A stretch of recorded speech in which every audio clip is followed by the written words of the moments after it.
अगर आपके ऊपर दहेज प्रताड़ना यानी कि आईपीसी की धारा 498A का केस दर्ज हो जाए तो अब आपको तुरंत गिरफ्तार नहीं किया जा सकता। दरअसल सुप्रीम कोर्ट ने हाल ही में इस कानून को लेकर एक बड़ा फैसला सुनाया है। अदालत ने कहा कि अब ऐसे मामलों में बिना जांच पड़ताल के सीधी गिरफ्तारी नहीं होगी। दरअसल बीते कुछ सालों में देखा गया है कि 498A का गलत इस्तेमाल बहुत तेजी से बढ़ गया है।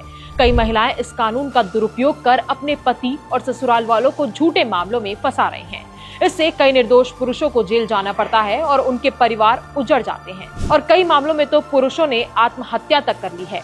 इन चिंताओं को गंभीरता से लेते हुए सुप्रीम कोर्ट ने पूरे देश में इलाहाबाद हाई कोर्ट के 2022 के उस फैसले को लागू करने के निर्देश दे दिए हैं, जिसमें 498A से जुड़े मामलों में कूलिंग पीरियड और परिवार कल्याण समिति जैसी व्यवस्था की बात कही गई है। इस फैसले के मुताबिक अब किसी भी 498A केस में FIR दर्ज होने के बाद तुरंत कोई गिरफ्तारी नहीं होगी।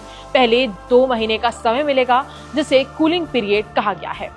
इस दौरान मामला जिले के परिवार कल्याण समिति के पास भेजा जाएगा, जहां पति पत्नी और दोनों पक्षों के 4 वरिष्ठ सदस्यों को बुलाकर बातचीत कराई जाएगी। समिति की कोशिश ये रहेगी कि बातचीत से मामला सुलझा दिया जाए ताकि अनावश्यक गिरफ्तारी और मानसिक उत्पीड़न से बचा जा सके। समिति 3 लोगों से बनी होगी, एक युवा वकील या लॉ स्टूडेंट, एक सामाजिक कार्यकर्ता और एक रिटायर्ड जज या प्रशासनिक अधिकारी की शिक्षित पत्नी। 2 महीने की अवधि के बाद ही समिति अपनी रिपोर्ट मजिस्ट्रेट और पुलिस को सौंपेगी और उसके बाद ही कोई कानूनी कार्रवाई की जा सकेगी।